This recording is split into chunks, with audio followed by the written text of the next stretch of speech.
There's an epidemic of autoimmune disease here in the Western world, in particular the United States. Women account for 83% of autoimmune disease compared to men. Some of the causality of that is because of emotional suppression. We see that in women in particular. They silence their own emotions, they silence their own needs. How many times do we get anxious? And we're like, I just need to breathe it through, I need to calm down. It's like, actually, you need to allow that to be there. Because if we don't, it gets trapped within the physiology, and then we get kind of stuck then with those chronic stress hormones, which creates disease and illness. So you said the same thing that my therapist had said. You don't have to remember exactly what happened in order to heal. But it was months later that I started being like subconsciously haunted by these feelings in my body. And they weren't memories, they were feelings. It just started to torture me. Like, what happened? I'm still dealing with that. So what are your tips for me and for anyone similar? Okay, well, welcome, Britt. I'm so happy that you're here.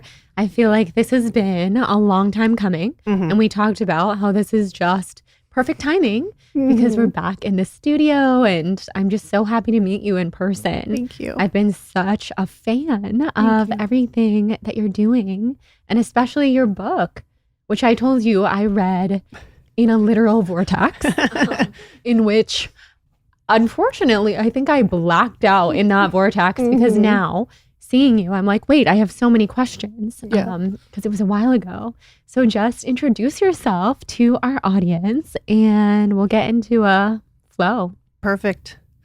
Where should I start? So I'm Britt. I'm Britt. Hi. I'm many things, but yeah, I'm an author. I wrote the book Body First Healing, and I'm a somatic experiencing practitioner, which is a trauma resolution modality that focuses on how trauma lives within the body and impacts the nervous system. So whether it's shock trauma, which is what a lot of people really kind of visualize when we talk about trauma, or it's developmental trauma, like growing up without that safe attunement or regulation in your home. You know, trauma has such a nuance to it. I help people to get unstuck from survival mode and the many different forms that comes through. But I also integrate and kind of weave in internal family systems, which is like inner child or parts work, and attachment, polyvagal theory.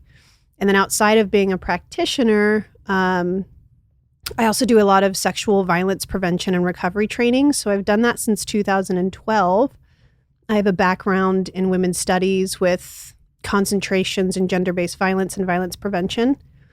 I really pursued that, though, after my own experience of sexual assault. And I worked in rape crisis and trauma centers for a number of years overseas. And I think I realized after some time that it was kind of holding me back from my healing a little bit. And so I pivoted a little bit. So now I do a lot of like public events with college campuses. Like last week I was talking to 2 different sorority groups across the country. Oh, cool. Yeah, around wellness and nervous system regulation and somatic work. And I do a lot of the training with the military and violent crimes and stuff like that. So you are deeply accomplished. All of these things. No, this is so cool. Thank you. And can I ask, how old are you? I'm 37. Okay, because I figured we would be close to the same age because our kids are basically the same age. Yes. How old I'm are you? 35. Okay, I just turned 35 last week. I just turned 37 in September. End of September. So are you a Libra? Yeah. Oh my God. Are you? Yes. Oh, I friend, love hold on, wait. Libras. I'm so happy. We can add this to our Libra compilation. Yeah. Every time I need a Libra, I just get so excited. Yeah. So you're September what? September 28th. Okay. Yeah, I'm October 11th. Okay, we're close. Yeah, very close. That's amazing. Yeah. So I have been so interested with nervous system healing because I have just realized, like probably everyone on the planet, my nervous system is so dysregulated. Yeah. For me, I think that has caused Lyme disease, mycotoxin illness, mast cell activation syndrome.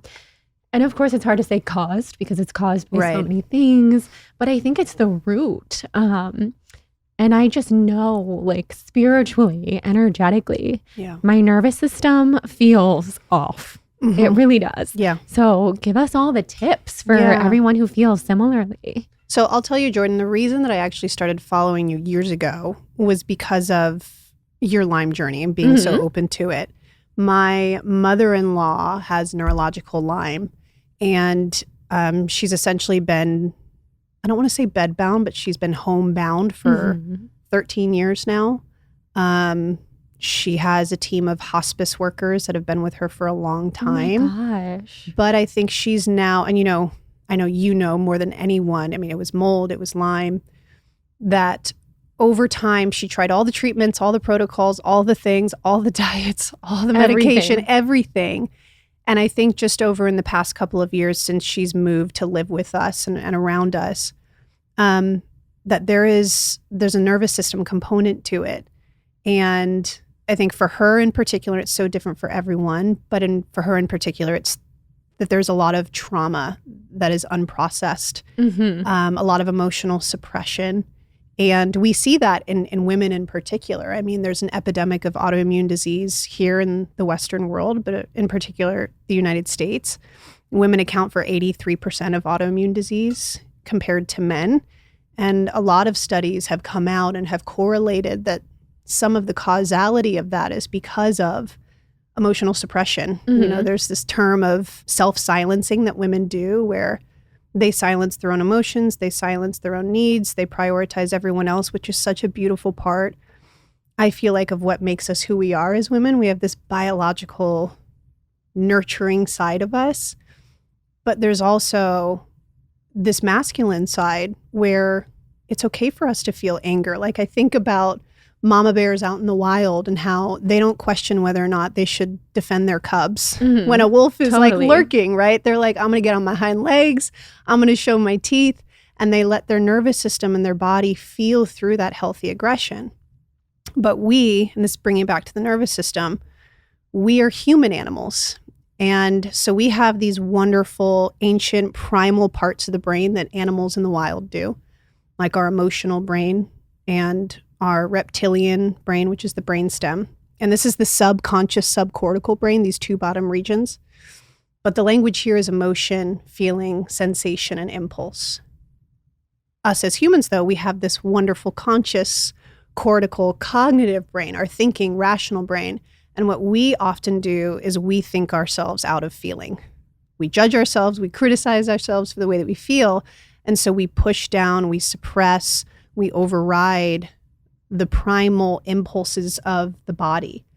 And so what can happen is over time, the nervous system, as we suppress the discomfort, the pain, the anger, the grief, the shame, that all comes with a physiological charge. So anytime we go into a fight or flight response, we experience adrenaline and cortisol, which are our stress hormones. And if we don't allow the body to release that through expression or what we call discharging, whether through tears, through trembling, shaking. I mean, how many times do we get anxious and we're like, I just need to breathe it through. I need to calm down. It's like, actually, you need to allow that. Yeah, you need to allow that to be there. Because if we don't, it gets trapped within the physiology and then we get kind of stuck then with those chronic stress hormones, which creates inflammation, disease, mental, physical, psychosomatic, or actual, disease and illness. So that's kind of the nervous system component. Well, first of all, your mother-in-law is so lucky to have you because you are the expert in all of this. Yeah. So has your expertise been able to help her? So I've recommended that working with me in particular would be hard just because it's trauma work and course. It would probably be too close to home for her. But the fact that she's come around to this idea, because I think she got tested again for Lyme in the past 2 years and it came back negative. And she was like, no way. So she went and got other tests done. Interrelated. Yes. Yeah. So she went and got more tests done. She's like, it's got to be the test. It's got to be the person I was working with. And it came back again negative. And so I think for her, she's like, okay, what is going on? Why do I still have, she has fibromyalgia. She has insomnia, a lot of pain, a lot of digestive issues. She has all of the things and all of the same things. All of the things. So many of us Lyme patients have. Right. And so I actually, which I love that actually just saw that you had her on your podcast. It came out, I think, this week or last week. But the Primal Trust program. Yeah, it's amazing. Yeah. I know that she had been through Lyme. So I printed off the questionnaire. I sent her a bunch of the info. I didn't send it to her because she can't look at screens, but printed it off for her. And I think it really piqued her curiosity. Oh, wow. She should do it. Yeah. It's such an amazing program. Yep. So I think when she's in a place where, she is a bit more at baseline for her, it's just hard to even function. That's something she's going to get into. Wow, that's so hard. Mm-hmm. And that's what happens for so many people. It just becomes a lifestyle and it's not their fault. It's years and years, I think actually lifetimes of holding all of this in. Yeah. And whether it's the physical symptoms, whether it is autoimmune or it's the emotional or even just the behavioral patterns that show up, a lot of, I believe, we're facing today comes from this perspective. Like we kind of signed on to this belief at some point, probably early in life, that everything around us is something to be fixed. Whether it's like, okay, I'm going to build my business model by finding a problem and then I provide the solution. I'm going to write a book. What's the problem? I provide the solution. In my relationship, here's the problem, here's the solution. My body, here's the problem, here's the solution. We are of this fix-it mindset. And when we look at the world and others and ourselves as something to war against, it creates more of that internal armor and tension in the body. And so a lot of the retraining around that is kind of for some people, it's acceptance, but just this awareness that everything about us is it's information, our symptoms. It's our body's way of communicating to us, our patterns, our behaviors. And that it's not necessarily flawed. It's just information. And how we choose to respond with it is really what either alchemizes what's happening and allows us to move through it. Or if we respond with, I got to fix more, I got to brace more, I got to muscle more, I got to find the answers more, then it just compounds, and it creates more suffering. Mm-hmm. Yeah. I will give you an example. Mm-hmm. So a couple years ago, I did 6 sessions of ketamine therapy with a ketamine therapist. It was this recommended protocol. Yeah. And I had done a lot of psychedelics in the past, so this wasn't new to me. Yeah. I loved psychedelics, still do, but this took me so deep into childhood traumatic memories that I had repressed to the point of not knowing that they had happened, which was shocking to me because I have a very good memory. It's like that is part of my identity. Yeah. My friends will come to me and say, what was I wearing on the first day of kindergarten? And I can tell them. So to have this whole aspect of my childhood blocked out, still to this day, which is a little tricky because the ketamine brought up the memory enough to know that it was a sexual trauma, but not enough to know the details. Yeah. And the therapist I was working with had told me, that's okay, your brain's protecting you. You don't have to know the details. And then it just started to torture me. Like, what happened? And can I trust that that was a real memory? Yeah. Which I do, because I know that I wouldn't just make that up. So I'm still dealing with that. So what are your tips for me and for anyone similar? Yeah. Thank you for sharing. And I'm sorry. Thank you. Is it okay if I ask you if you're noticing any changes in your body as you talk about that? Oh, yeah. No, like my heart is seizing up, which is weird also because I talk about it often. Like this isn't the first time that I've shared it. It's not like a secret. Yeah. No, my heart is like pounding. So I'm feeling that in the residence. So here's the beautiful thing that happens when you start to be witness to. And you know this with your babies, right? Like what you feel your babies will feel. There's a reason why your doctors are probably like, put your children on your skin to skin contact so you can regulate. We are social creatures that mirror each other. And so like when you start to feel activated in your system, I feel that. When you feel sad, I feel that. When you're laughing at something that I have no idea what you're laughing at, I'm going to start laughing, right? So we call it affect synchrony, mirror emotions, co-regulation. In the somatic experiencing world, we call it resonance. And so like I can feel in my system right now, my heart was thudding. I felt a little bit of the welling behind my eyes. And that's traumatic memory. So I guess maybe we can talk a little bit about traumatic memory and what I often have happen. And by the way, I will say like with ketamine, psychedelics, there are so many people who've come into my program, the Body First Healing program, who've experienced the same thing. They go into these experiences that really open up the brain, more specifically the subconscious brain, to dissociated memory. We call this memory reconsolidation. And so what can happen is memory can start to come in that's either fragmented. So think of it like it's just like there's little blurs here and there. You can have flashbulb memory, which is one sharp, vivid, intense moment that you can feel, you can see, but everything else is kind of blurred. Or you can have a flooding of memory, which is everything comes back. Or you can have no conscious memory at all. So what happens when you experience trauma, and trauma can be defined as anything that overwhelms the nervous system's capacity to cope, is that the amygdala in the brain, the little threat center, starts to alarm, right? It's like danger, danger, we're in danger. When that happens, there's a release through the hypothalamus of our adrenaline and cortisol to mobilize us to fight or flee. And what happens in the brain is the amygdala kind of takes the driver's seat. A lot of people will say like it's your amygdala, your irrational brain like hijacks you. That's why like when we're triggered or activated, we'll do things irrationally. You know, we'll be like, why did I respond in that way? Like your amygdala took over. And what goes offline or kind of dims, or you can think like goes in the backseat, is that prefrontal cortex, which is the thinking, learning, talking, remembering parts of the brain. So here is where the hippocampus, which stores verbal memory, what we call explicit memory. I used to say it's memory that you can explain. It's a little cheat there. But this is like narrative memory. Who, what, where, when, why. It's what we usually think of when we think of memory. That kind of goes offline. And so again, we have flashbulb, fragmented, flooded, or no memory at all. However, there was another form of memory that was always there to witness it. So even though your prefrontal cortex was not available, the body was still there to experience, to witness, and to store all of that.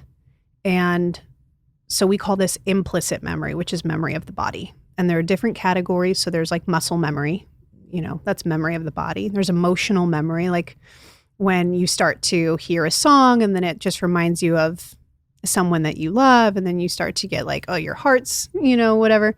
So there's emotional memory. There's also sensory memory.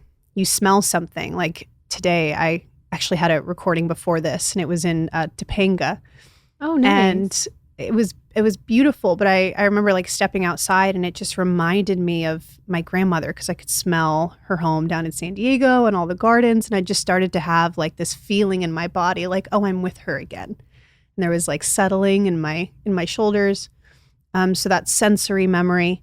But what we're talking about here and what we work with in somatic experiencing is autonomic procedural patterns or procedural memory. And this is essentially the habitual ways that we respond or react to things without thinking about it. So when someone raises their voice, and let's say like you're out at a large gathering and someone's just really excited about something, but you notice that your stomach is now in knots and your shoulder diaphragm is bracing and your respiration just like really shortened. That is a form of traumatic memory. That's procedural memory. So Dr. Bessel van der Kolk, who's the author of The Body Keeps the Score. The best. Yeah, the best book, holy grail of kind of somatic psychology books. In his book, he says that trauma doesn't always come back as an event or a story. It comes back as a reaction. So those reactions and the procedural patterns are what we work with in somatic experiencing. Because what can happen is when the nervous system gets overwhelmed, especially when there's something like abuse in our younger years, most children will go into, because they can't fight back, because they can't flee, their nervous system will go into a state of shutdown, kind of like a freeze response.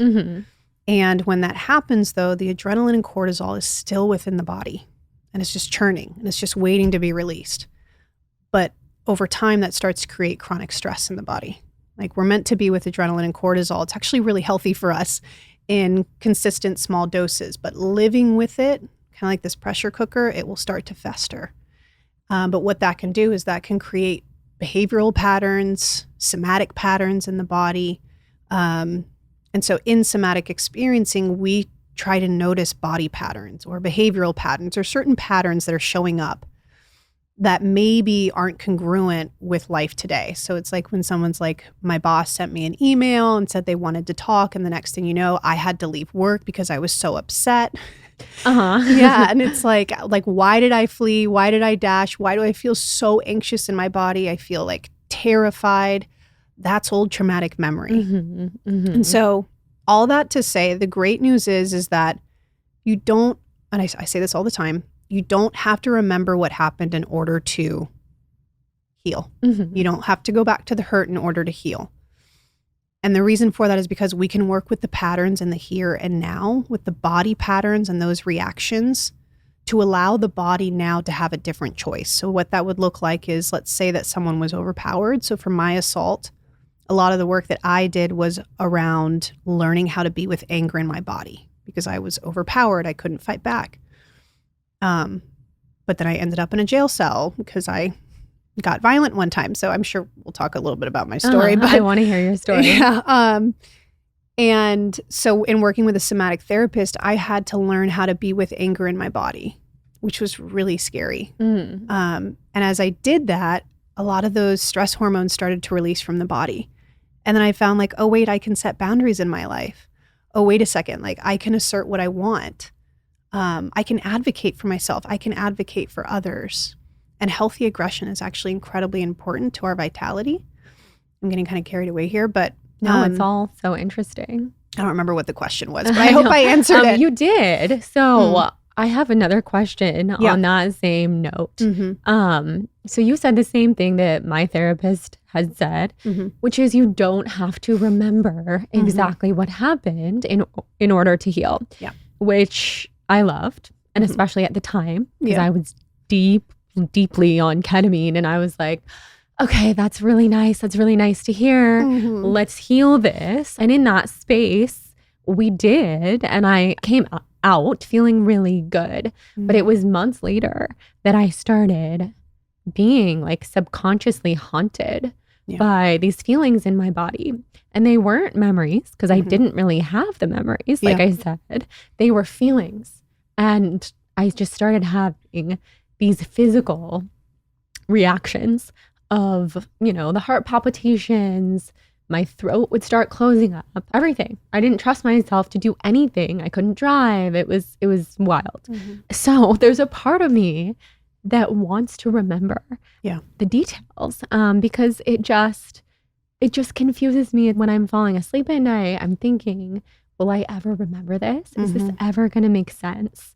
So not to harp on it because it's very, it's very dark, but I feel like I can't be the only person who feels that. So kind of just asking this question for anybody else who might be in the same position. Absolutely. Like, can we remember? Do we want to? Will we remember when we're finally safe enough?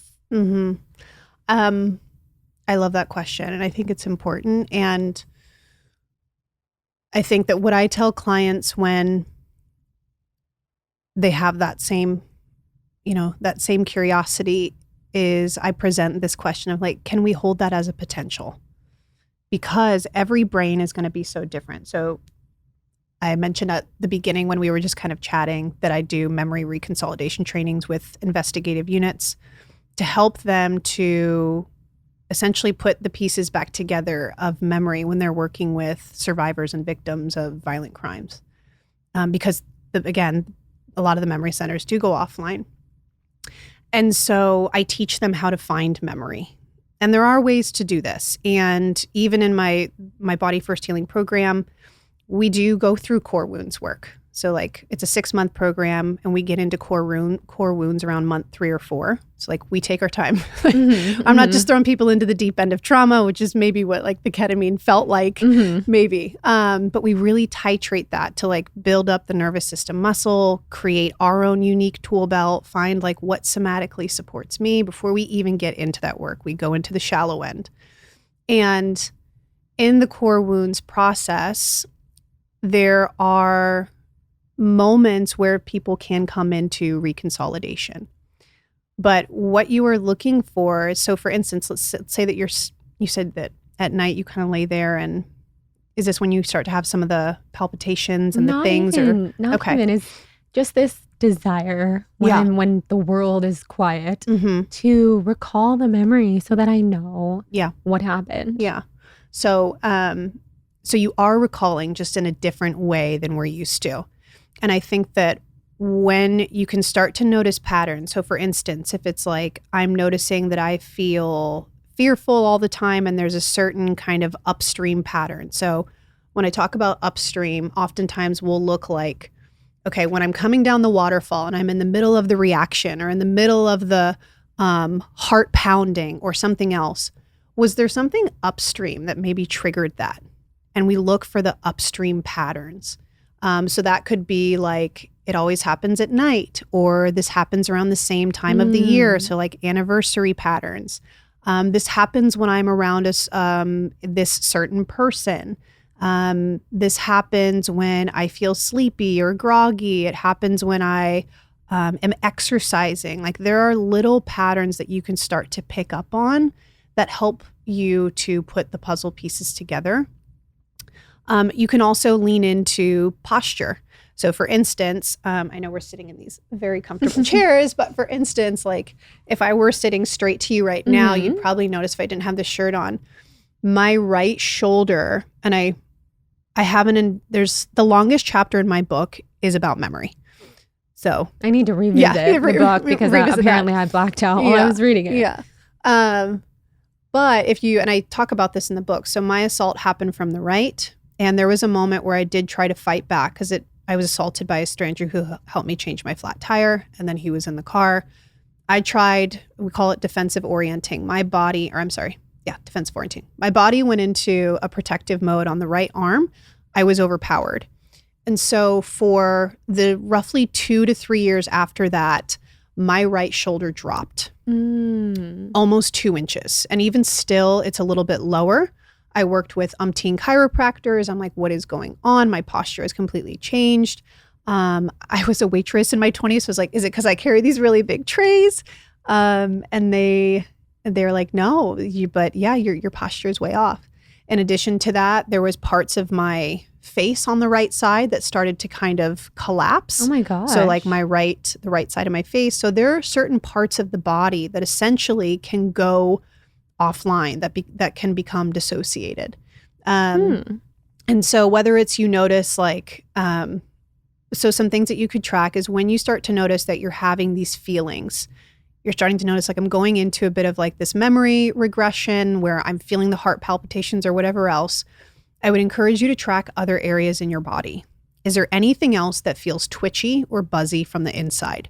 If there's anything that feels twitchy or buzzy, that could be an incomplete defensive response from the body, like a hand, that wanted to push away.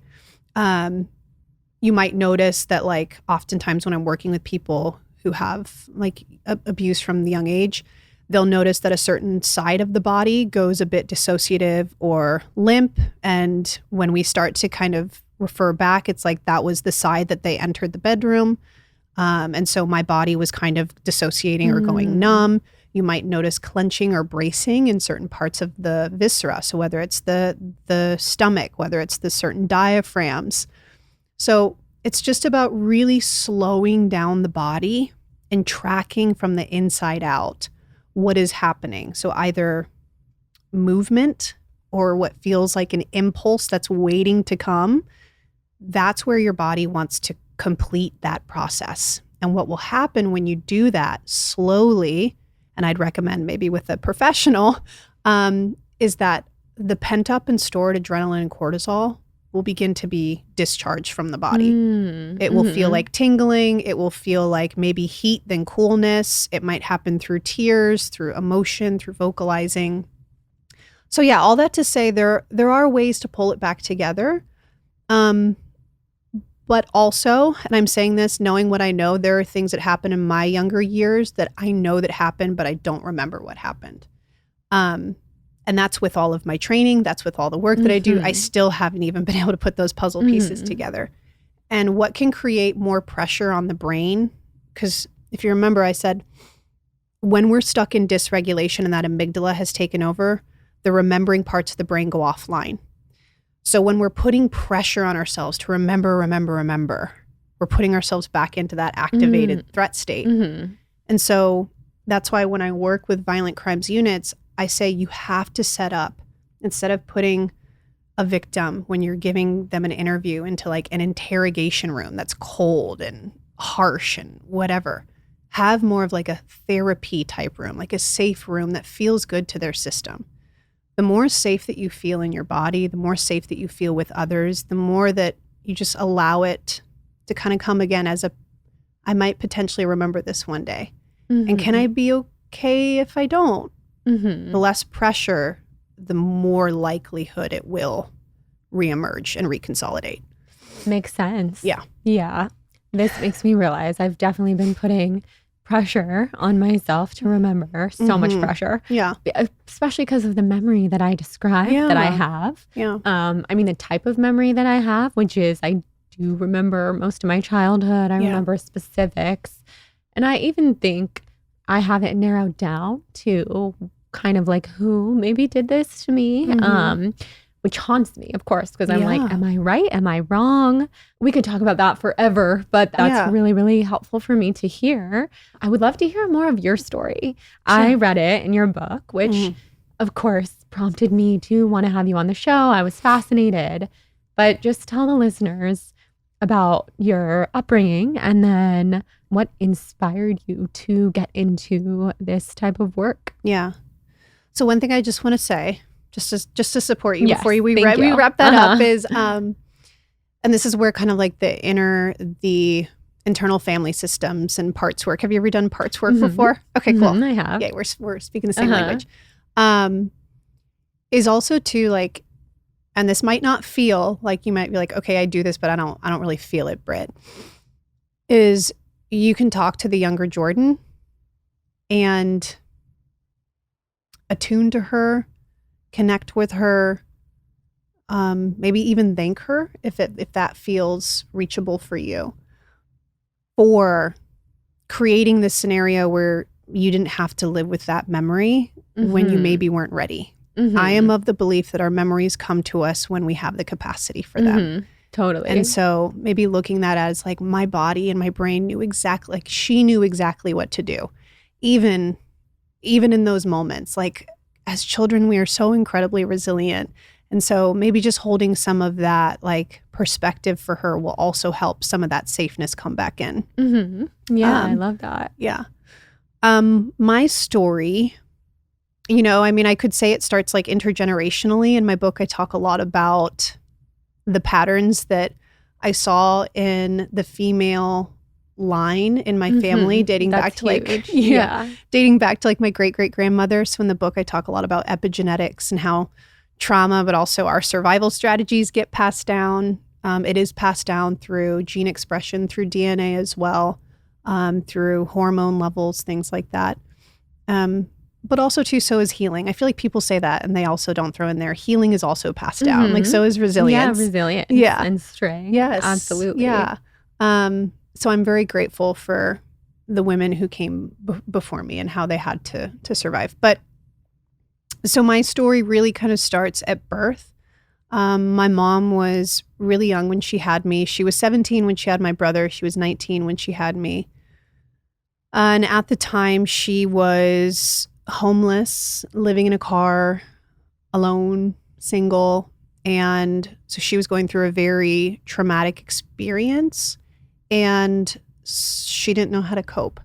And so when I was born, I was actually taken by Child Protective Services. I was placed into foster care. because there was methamphetamine found in our system.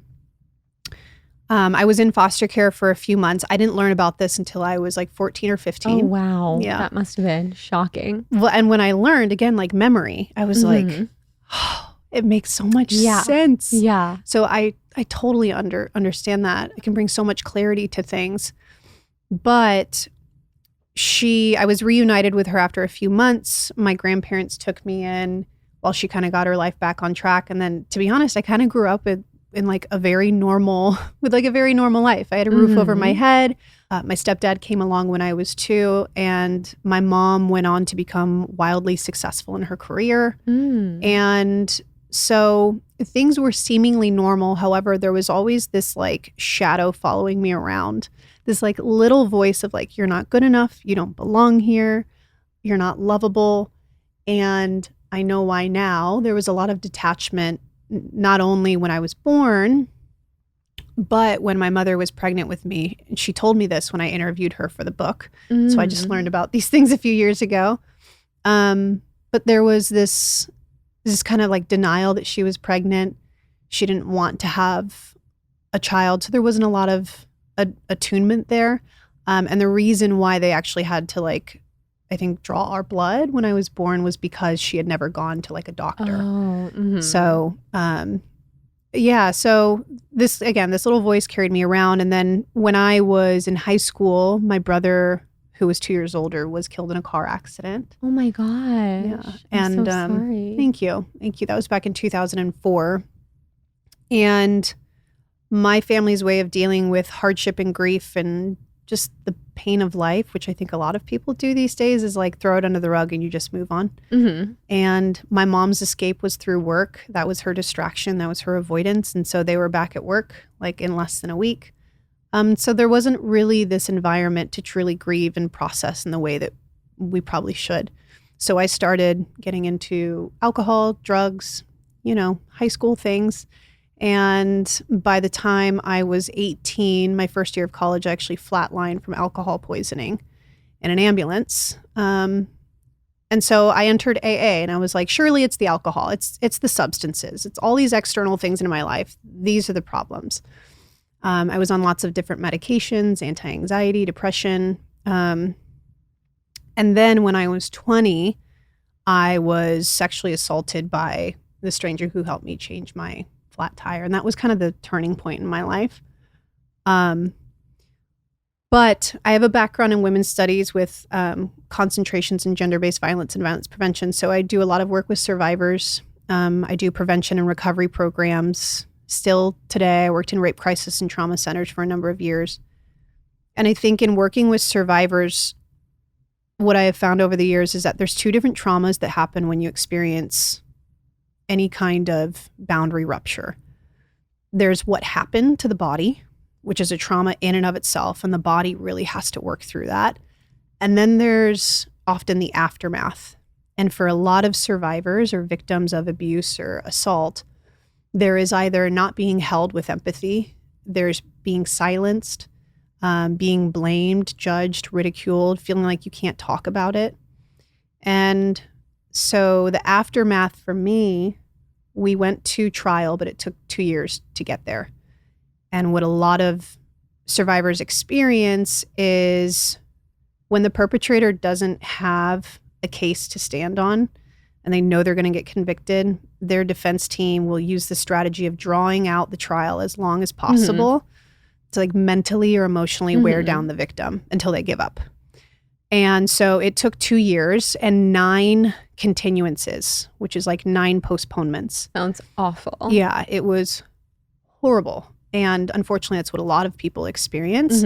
But that meant that 9 times over that 2-year period, I had to listen to my tape statements, go through depositions, practice being on the witness stand. I mean, it was like dress rehearsal to see it's horrible. The person that you definitely don't want to see, you know? It's terrifying. Yeah, absolutely. So during that time, I was very dissociated, drinking again, using pills in ways that I shouldn't have. I found myself in an abusive relationship. That's a whole other episode, I'm sure. Eating disorders, suicidal ideation. I mean, just the whole gamut of destruction. And So I remember though, and this is kind of the closing part of my story, is I remember telling myself, if and when he's convicted and sentenced, I'll go back to normal. Mm-hmm. Everything will be okay. And he was convicted. He was sentenced to 60 years. But then within 30 days after that, my life went completely off the rails. And it makes sense because it's like my nervous system that had been dissociating that whole time was like, now we can release, you know? Yeah. Which is what confuses people when they get into somatic work, because they're like, why am I feeling anxiety all of a sudden? Yeah. Exactly. Why do I feel anger? And it's like your body and your nervous system is thawing out and now leaving opportunity for you to do now what you couldn't do back then. Mm-hmm. So this is not even 30 days after the sentencing aired. I was out one night with my boyfriend who was drinking and driving. I would say that should give you just a good idea of where I was at the time in my life. He got pulled over and arrested. And when the police officers went to physically pull me out of the car, just to give me a ride home, in my kind of impaired state, I had a flashback of the night of my assault of a man touching me in a car, and I snapped. So I ended up in a jail cell with 2 counts of battery on an officer. And I remember calling my dad from jail and him not being like angry or disappointed, but just more like fearful. Like if you don't learn how, to stop running from your pain, you are going to kill yourself. And he was right. I had been in and out of hospitals and things at that point. And then he said, and we're not bailing you out. So for 3 days, I kind of sat in this jail cell, but I always say like it was in this 6x8 jail cell that for the first time I was really forced to confront or sit with all of the decades old grief, pain, turmoil, suffering. There wasn't pills, there wasn't busyness, there wasn't this crappy relationship, there wasn't alcohol. And my body went through these intense waves of discharge that I had never experienced. There was shaking, there was trembling, there was sweating, there was moaning, crying, so much crying. And I remember watching back the news segment of my trial and the news anchor saying 20 years of covering court trials. We've never seen a rape victim who was this poised and composed. I was the opposite of that in this jail cell. It's like my body and my nervous system was finally like, it's okay, to let it go. And so I did. And I remember coming out of that jail cell just feeling so different in my body.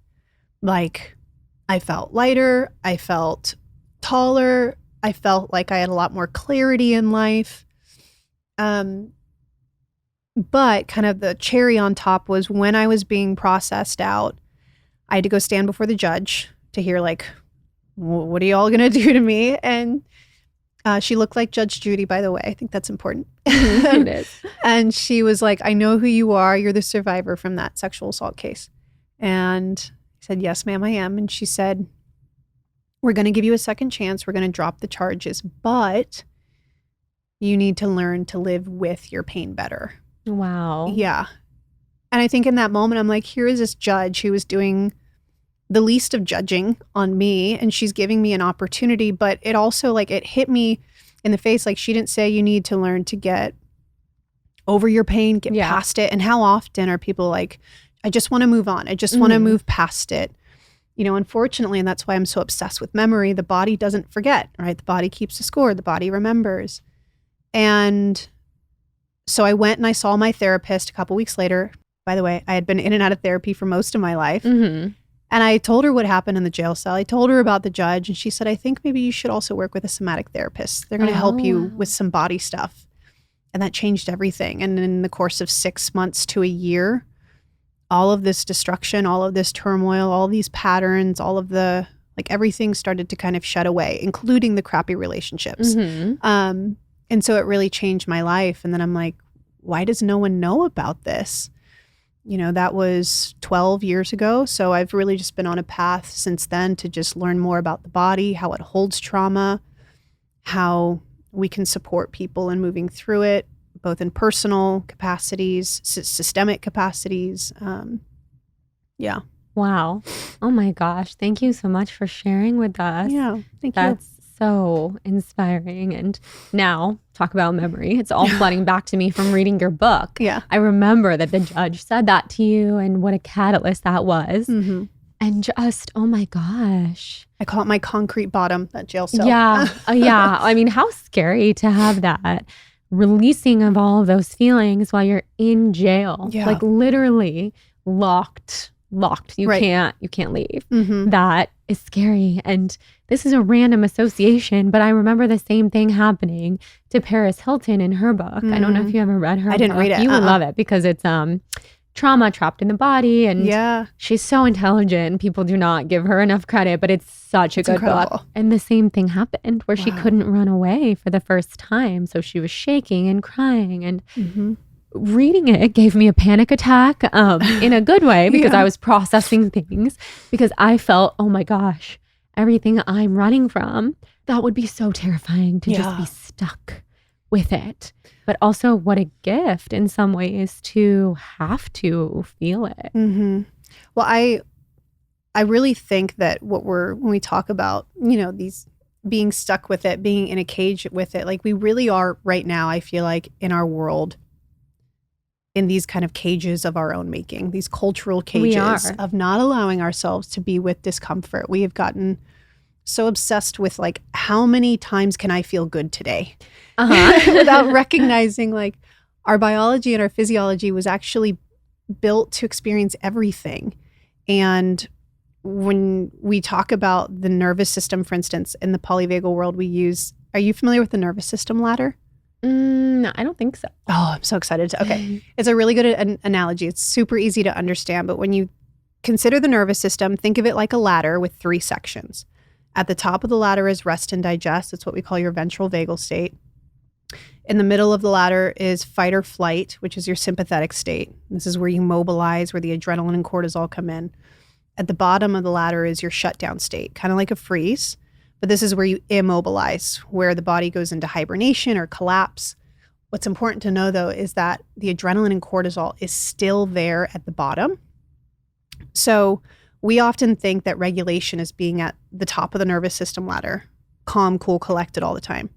But a resilient, regulated nervous system has a biorhythm that moves up and down that ladder roughly 100 times a day. Oh, wow. Yeah. Wow. Which means that there are going to be plenty of moments where we feel anxious, where we feel frustrated, where we feel like I just need to take a break and go down into dorsal for a moment. And so because we are white knuckling and trying to keep ourselves up in ventral, what happens is we're keeping all these stress hormones trapped within the physiology, trapped within the body. And I think that is why we are so sick mentally, emotionally, physically. There was a point of why I said that. Oh, the cages of our own making. Yeah, exactly. Yeah. Which I relate to. Yeah. In my book, there's a whole section, my soon-to-be book coming out in a year. The process of refining.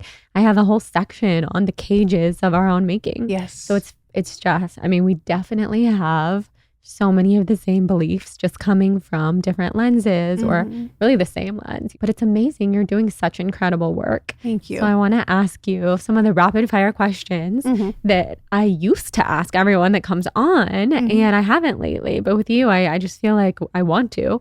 Who are your mentors? This might be kind of spiritual. Please go there. So I'll just say God, number one for me personally. Another one, which you probably wouldn't expect, is actually my kids. I love that. I learn so much from my children. The final chapter of my book is called Where the Wild Things Are. You know the book Where the Wild Things Are? Yeah. I love it. It's the best book. But in that book, he's talking about essentially so the wild things are Max's emotions, his wild, untamed emotions. And I look at my kids, and I'm curious if you feel the same way, but I look at them and I'm like, they're everything that I never got to be. They're wild, they're loud, they play, they're bold, they take up energy, they express, they cry. And so they teach me so much about what it means to live. I love that. Yeah. Same. Yeah. They're so amazing. What are your kids' names? Noah and Shia. Oh, I love that. Yeah. So your daughter is Shia? Shia. Yeah, that's so pretty. Yeah, thank you. That was on our list. Was it really? Oh. For a boy. Yeah. But I mean, I love it. For a girl or a boy. Like, I know Shia LaBeouf, but yeah, that's the person I knew too. Yeah, and it actually was never really an idea for me. We had an easy time picking Noah's name.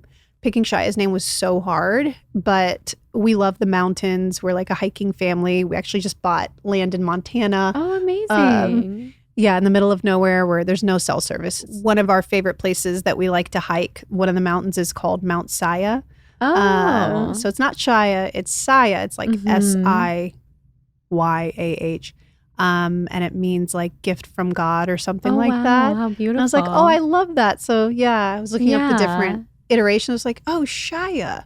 Shia is so pretty. Thank you. Oh my gosh. How'd you land on your kids' names? Oh, well, I had Atticus picked out since middle school. And when I met my husband, of course, we're talking about all this stuff. Like, these are my names that I love. I love the name Atticus. And then he fell in love with the name. I mean, dare I say, even more than I loved it. So when I became pregnant with Atticus and we found out he was a boy, which I knew for my whole life that I was going to have a boy first, I tried to throw out some other names for fun. Yeah. And my husband was like, it's Atticus. It's gonna be Atticus. And it was always gonna be Atticus. Yeah. And then Delilah also came from a book, just like Atticus, who came from To Kill a Mockingbird. Delilah came from another book. And I just thought it was so feminine and beautiful. It's a beautiful name.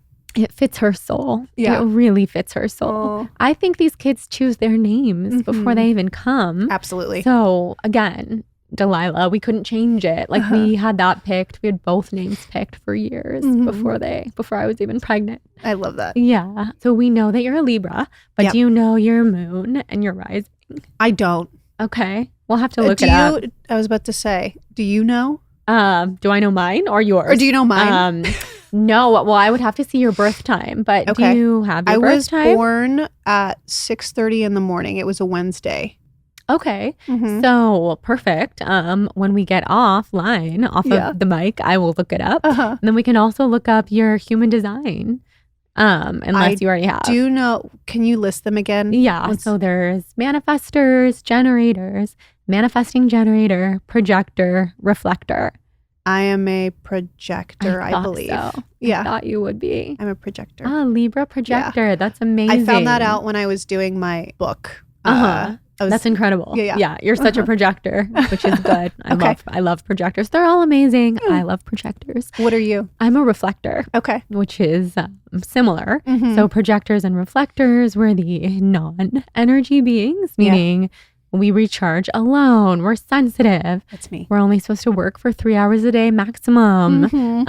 So many other things. We have different strategies. I wish I had known those things earlier because in the past year or two, it was after I had Shia and I was taking work calls from bed after like having my home birth. I was 5 days removed from birth and I was taking a work call and I'm like, I can't. No. I'm living a pace that's not my own. And this is something that no longer aligns with my life. Oh gosh. that's not. So I'm not going to work for a projector.